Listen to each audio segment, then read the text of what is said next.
What if I told you your phone's ancestor sank with a Roman ship 2,000 years ago? That Etna hyperbole, a corroded bronze mechanism dragged from the sea in 1901, forced historians to rewrite what ancient technology truly meant. Today, we trace the long winding story of human computation from clay tokens to gear trains that predicted eclipses, and show how people, thousands of years ago, already taught machines to think. Welcome back to Education Vlog. I'm your name. Over the next few minutes, we'll reveal surprising early computing tools, explain how complex thinking drove mechanical invention, and show the exact breakthroughs that link antiquity to modern computing. Stick around. The Antikythera Mechanism is only one chapter in this incredible story. Computation starts where bookkeeping begins. Long before we had numbers on paper, Neolithic farmers used clay tokens to track grain, livestock, and trade.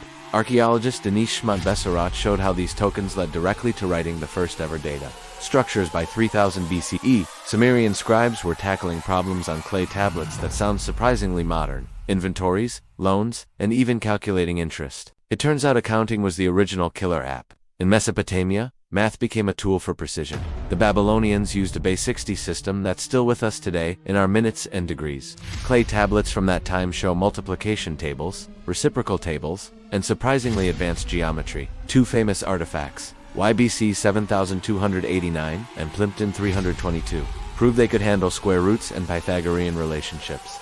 With a numerical sophistication that would rival much later mathematics, these were algorithmic cultures. They encoded repeatable rules onto clay. Across continents, people turned mathematics into motion. The abacus and various counting boards are not primitive calculators. They are tactile algorithms. Skilled users slide beads through prescribed steps to perform addition, multiplication, and even find square roots. Even today, trained practitioners can perform astonishing feats of mental math because the abacus turns symbolic procedures into pure muscle memory. It's computation you can literally hold in your hands. Then, there's the device that shocked scholars, the Antikythera Mechanism, recovered from a 1st century BCE shipwreck. For decades it was just a mysterious, corroded lump of bronze. But then CT scans and meticulous reconstruction, led by researchers like Tony Freeth and Alexander Jones, revealed a compact, geared machine with at least 30 interlocking bronze gears. It modeled complex astronomical cycles, the 19-year Metonic cycle, the Saros eclipse cycle, the motions of the sun and moon, and even the timing of the ancient Olympic Games. This was analog computing. Gears were mechanically solving complex astronomical equations.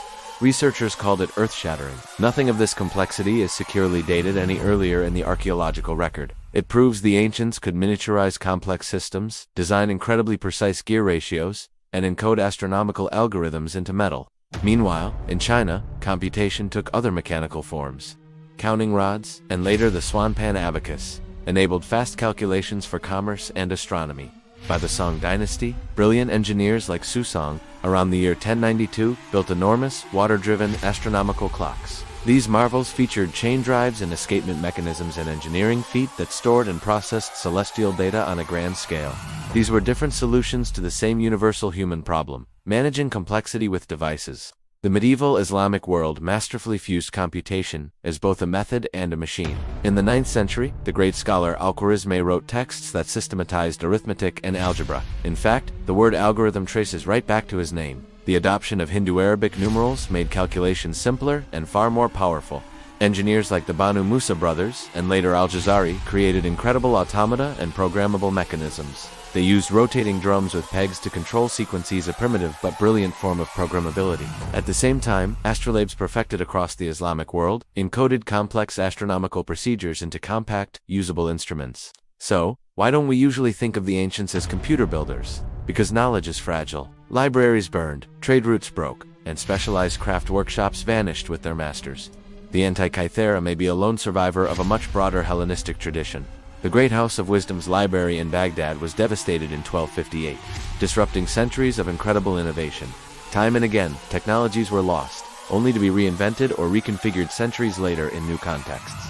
It's a cycle of discovery, loss, and rediscovery. So let's fast forward. Napier's logarithms and his calculating bones turned multiplication into simple table lookups. Pascal and Leibniz invented the first mechanical calculators in the 17th century. Babbage conceived his programmable engines in the 19th century, and Ada Lovelace wrote the first algorithm ever intended for a machine. The idea is continuous. Formalize the steps, encode them into a device, and use that device to extend the power of human thought. What's new is the medium from clay, to bronze, to silicon not, the fundamental ambition. So, here are 3 big takeaways.